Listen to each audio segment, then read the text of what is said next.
నాగేశ్వర గారు కాళ్ళ ప్రభాస్ గారు అమితాబ్ బచ్చన్ గారు హైట్ ఈ సినిమాలో హైలైట్ వాళ్ళిద్దరు ఫైట్ సూపర్ ఉంది, అదిరిపోయింది.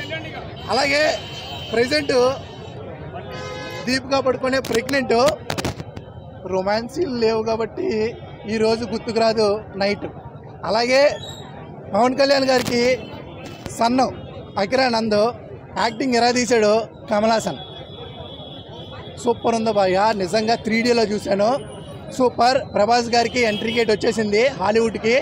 ఇక ఈ సినిమాతో హాలీవుడ్ బద్దలైపోద్ది, అదనమాట. ఇంకా ఈ సినిమాలో 2 అద్భుతాలు ఉంటాయి.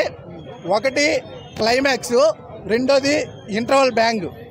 అలాగే ఈ సినిమాలో మీకు తెలియనిది రాజమౌళి గారు యాక్ట్ చేశారు, అలాగే ఆర్జీవి గారు యాక్ట్ చేశారు, అనుదీప్ గారు యాక్ట్ చేశారు.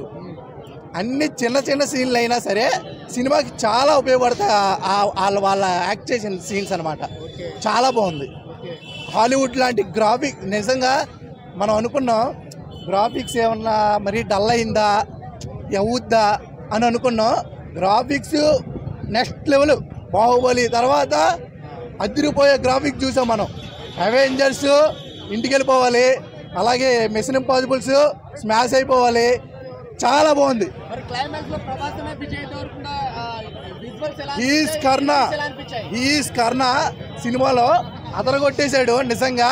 ఇంకోటి చెప్పాలి, చాలా మంది యాంటీ ఫ్యాన్స్ ఉన్నారు, వాళ్ళ గురించి చెప్తున్నా. విజయ్ ఎంట్రీ చాలా బాగుంది.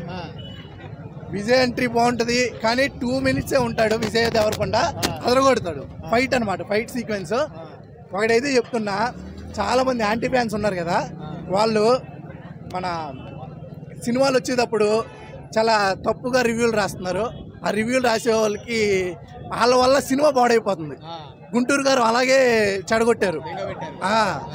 అలా యాంటీ ఫ్యాన్స్ని మీరు ఎంకరేజ్ చేయకుండా మంచి రివ్యూ తీసుకుని మంచిగా పాపులర్ చేయాలి.